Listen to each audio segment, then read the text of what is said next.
Okay. Thank you.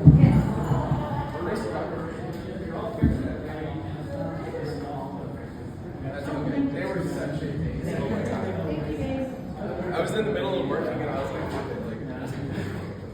like, Okay, so my name is Kelsey Carrier. It's great to be here tonight. In May I turned 44, 20 years ago. That's the rest of the story.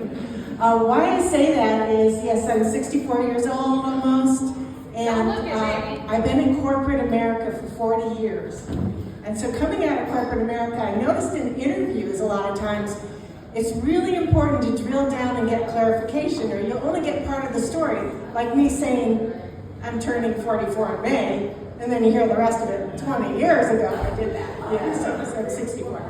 So, anybody familiar with Zsa Zsa Gabor? She was an actress. She was married 9 times. And she was interviewed, and one of the interviewers said, what is one of your strengths, Zsa Zsa? And she said, oh, I'm a wonderful housekeeper. And they're like, Zsa Zsa, we can't even picture you cleaning houses. She said, no, I've been married 9 times. Every time we get divorced, I keep the house. So she was a gifted. So drilling down and getting clarification in those interviews. I was interviewing a guy once, and I said to him, what would your friends say is your greatest weakness? And he says, I don't have any. And I said, oh, there's nothing you can think of that you could improve upon? And he said, no, I mean, I don't have any friends. I said, oh, okay. I was interviewing a gal once, and I said to her, we could start you now at $5,000 a month, but in 6 months, we could pop you up to $10,000 a month.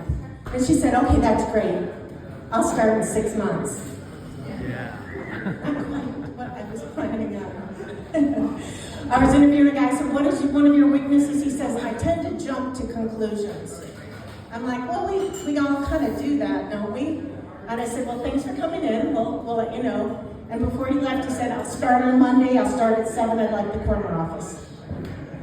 That's jumping to conclusions, all right? There was a gal who came in, she was very social, and I was a little concerned. I said, you know, we have kind of a gossip problem here. What's your stance on gossiping? She says, I don't like gossiping. It's one of my values. I don't do it. I said, good. She goes, but do you know who does at the front desk, I noticed? So I was trying to get at the heart of somebody of being responsible. And I said, are you responsible, Bob? And he said, yeah, I'm responsible. The last 3 jobs I had, anytime anything went wrong, my boss has said, Bob, you're responsible. Like, I don't think we're aligned on responsible. So can you tell me a time when you felt like you were being responsible? How about that, being responsible? He said, yes, I can.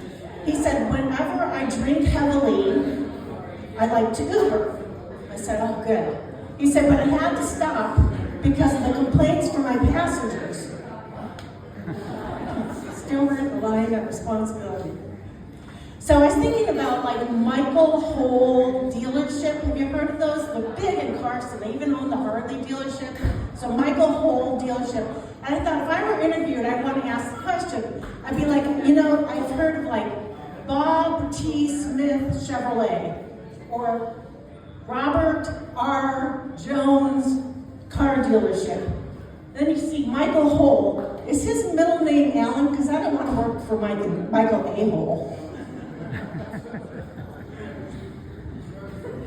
So this really skilled gal I worked with was interviewing a guy, and she said to him, there is an 8-year gap on your resume, sir. I want to know about that 8-year gap. Tell me about it.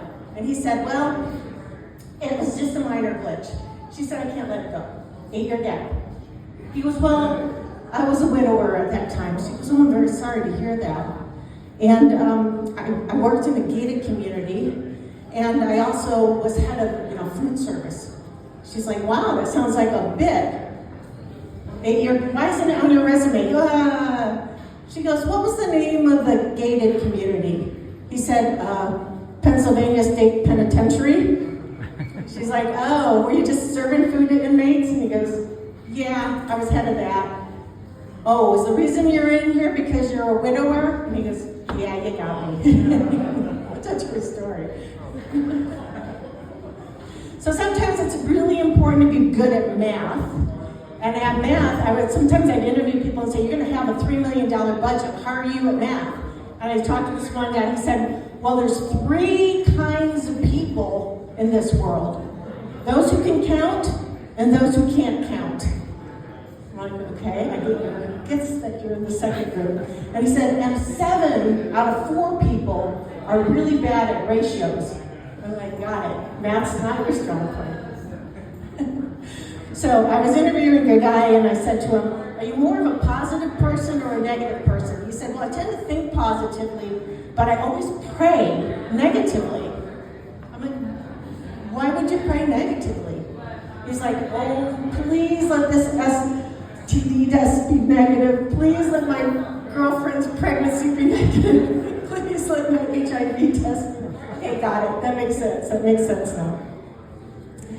So there's this real attractive woman that came in, and she was sitting across from me, and I said to her, wow, why did you leave your last job? And she said, it was something my male boss said. And I said, well, what did your male boss say? And she said, you're fired. So I'm going to tell this one story, and this will be my end. This interviewer loved these 2 people who came. He's like, I don't know how I'm going to choose between the 2 of you. I've narrowed it down from 50. It's just the 2 of you. Here's what I'm going to do to determine who I'm going to hire. He goes, you're both going to go out to the hallway, create a poem, only 5 minutes, and it has to have the word Timbuktu in it.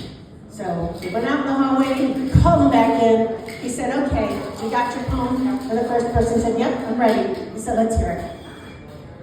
See the stars, see the sand, see the desert caravan, see the camels, 2 by 2, destination, Timbuktu.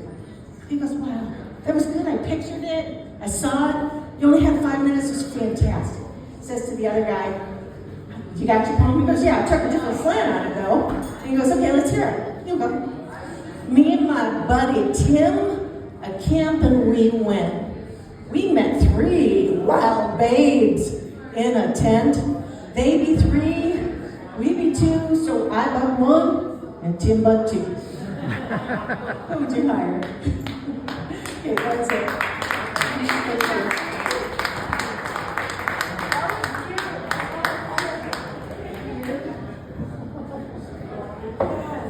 You guys, give it up for Kelsey.